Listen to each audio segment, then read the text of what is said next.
Hey my OGs, and welcome back to the Identity Issues podcast, where we talk about self-development, ways to bring more positivity into your life, and how to heal our daddy issues. Wait, I actually haven't done a video on that yet, but if you'd like me to, let me know in the comments and we could talk about our daddy issues and heal together. Wow, this podcast has taken a real intense turn. Today we're going to be talking about how to build more confidence. Now this is coming from someone who had absolutely no confidence at all, to the point where I couldn't even look at people in the face because I was that shy and awkward. I would just kind of look at the floor and talk. And there'd be times where they'd kind of try to search for my face, like, are you actually talking to me? And looking back, I think that was due to the fact that I was bullied a lot at school and I felt as though whatever I said, I was going to be judged by. And I struggled with speech a lot as well. So speaking just became a massive fear of mine. So that lack of confidence did trickle into my adulthood. And I was getting to the point where I just really wanted to nip it in the bud, because behind closed doors, I was this confident, vivacious performer. Like, I would perform in front of my family, I would sing in the shower. I was just this confident being, and I thought, why can I only do this behind closed doors and in front of my loved ones? Why can't I just be my true authentic self in front of others? And I realized that obviously being at home, that was my safety net. I felt secure and I knew that it was an environment where I wasn't going to be judged. But at school, I just felt on edge all the time, because being myself became quite a fearful thing to be. Having a lack of confidence really held me back from expressing myself. There is a part of me that wishes that I could go back in time and tell young Naomi that it's okay to be confident, it's okay to be yourself, and it's totally acceptable to be silly and weird. But then there's the other side of me that is so proud of how far I've come and that I've put in all this effort to become a more confident person, and that is more satisfying than having everything sorted out already, because you never do as a kid. It's all about growth and learning to become this better version of yourself. I am living proof that you can completely transform and build so much more confidence within yourself. But before we can start to build more confidence, we have to understand where the lack of confidence stems from. Just know that having a lack of confidence isn't your fault at all. And you may be beating yourself up for not having as much confidence as you would like to have, but the reality is there are external factors that contribute us to having low confidence. Your genes, childhood, cultural background, and life circumstances all contribute to the lack of confidence within oneself. Although we cannot change the past, they have helped shape us into the person that we are today, and there's always room for change. So please take this as a sign to eliminate harsh self-judgment. Leave it at the door. We don't need it anymore. Go away. I'm going to share with you how I built up my confidence, but I just want to say that this may not work for you. So I'm going to share some smaller steps so that you can build more confidence today.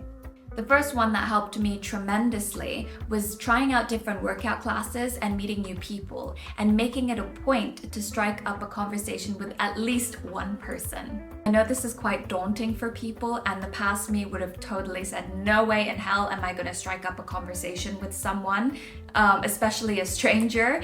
But the more you do it, the more you realize it's actually not scary at all, and you don't know where that conversation is going to lead, and you don't know the friendships that you're gonna make as well. And it's just a great way to connect with people.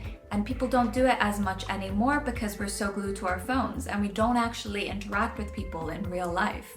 If you really want to boost your confidence, then go to an F45 class. What I love about F45 is not only do you work up a sweat, but everyone's so motivational and encouraging. And also, go by yourself, don't bring a friend. Because when you go by yourself, they actually pair you up with a random person in the room, and you're having to do an entire workout with a stranger. Now, I understand some people don't like working out with other people. They find it to be more of like a solo thing, but try it. Once a week, you go to F45, you get paired up with a stranger, and it gets you out of your head because you're so focused at the task at hand, and you're focused on encouraging each other so that you can get through the entire circuit in one piece. So not only is fitness incredibly beneficial for your health, but it's a really great way to get you out of your head as well. Boxing is definitely great for bringing out a more assertive side of yourself because you don't have time to hesitate. Otherwise you get punched in the face. You just have to do each action with confidence, follow through, because everything about it screams mental discipline. Also, mastering a new skill gives you a sense of accomplishment. So if you're not feeling boxing or you're not feeling F45, find a new activity that you enjoy doing and commit to mastering it. What helped me tremendously was that I threw myself in the deep end, and that'll really get you out of your shell. I can understand this can be really daunting for people, but the minute you decide to do something that's completely out of the ordinary for you, it is such a freeing experience. I have gone on stage at karaoke bars. Instead of getting a private booth, I have sang in front of a bunch of people out of tune, and that's freeing because no one cares. Everyone's too drunk to even remember your bad singing. I've played risky characters in the past. I did a lot of theater when I was in drama school. You typically do more theater than you do screen work. But the difference between theater and screen work is that theater, there's no room for fuck-ups because it's live, and when you're on screen, you can do the take as many times as you like until you get the perfect shot. And you can do it, and you can do different versions of that scene as well. Whereas with theater, if you forget a line, you're screwed. I mean, you either have to improvise, which I have done many times, or you're just there like a deer in headlights waiting for that line to come back to you. And I've had moments where I have forgotten my line, or I've embarrassed myself on stage. I've done something totally rogue and it didn't pay off, and people were kind of looking at it like, what the hell is she doing? But the point is, sometimes your acts of bravery do pay off and other times they won't pay off. But the most important part is you put yourself out there and you tried something new. And the reality is no one cares. No one's gonna remember your failures, because they're too invested in what's happening in their own lives. I can't even begin to tell you the embarrassing moments I've had. I could write a whole novel. I'm just a walking, talking embarrassment. But do people remember each embarrassing moment? No.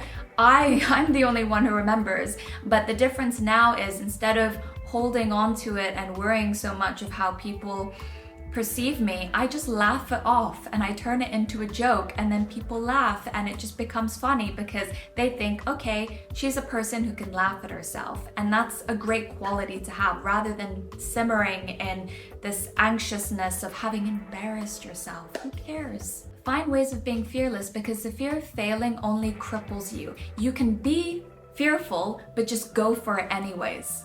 The only person who's holding you back is you.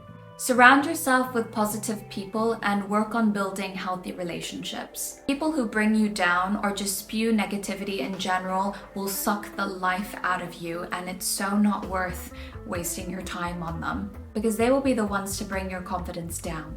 Spend less time with those people and more time with those who actually want the best for you, because you are who you surround yourself with. So make sure they are people who genuinely appreciate you. I also want to add that it's important to spend your time with people who have a growth mindset as well. Because people who are open to growth, expansion, and trying new things typically have a higher self-esteem. This one's gonna sound woo-woo, but it genuinely works. Do your daily affirmations. There is so much power in doing affirmations, it's actually insane. There have been scientific studies that show by speaking positive statements about yourself into existence that it can improve your health, learning, self-esteem, and interpersonal relationships. Here's some affirmations you could use if, for example, you're struggling with love and you're having a hard time receiving love. You might use this affirmation: I am worthy of love and I trust that it'll come into my life at the perfect time. Something like that. Or say if you're struggling with body image, you might say something like, I am so grateful for my body and for all the amazing things it allows me to experience. Making this a daily habit can change the way your brain is wired, but make sure when you're doing your affirmations, you create your own rather than finding ones on Pinterest, because that's where I went wrong, because they have to be catered towards your needs. Find the areas where you want to gain more confidence, write it all down, and create positive affirmations next to them and just repeat it to yourself daily. What I like to do is I have different affirmations every week because each week you might feel different. So I like to have at least 5 that I have. I start new affirmations on the Sunday. So every Sunday, do 5 different affirmations and curate it to your needs and whatever you're feeling that week. I have found this so helpful in terms of changing the way I view myself, and I just know that you're going to gain so much from doing affirmations. So get to it. And I have Hazel for the outro. So she's been dying to be in the video. She's like, I need my moment. I need screen time, please. Thank you so much for watching this video. I hope it helped you gain more confidence. And please leave stories or comments on how you're dealing with building confidence and what your story is, because I'd love to know, and I think this is a great space to share your experiences and we can all support each other in our journeys. Don't forget to subscribe to my channel, and I hope you have an amazing day. Bye, you've got your screen time. Say bye. Bye-bye. Hallelujah. Oh my God, I'm so tired today. Oh my God, I almost drowned.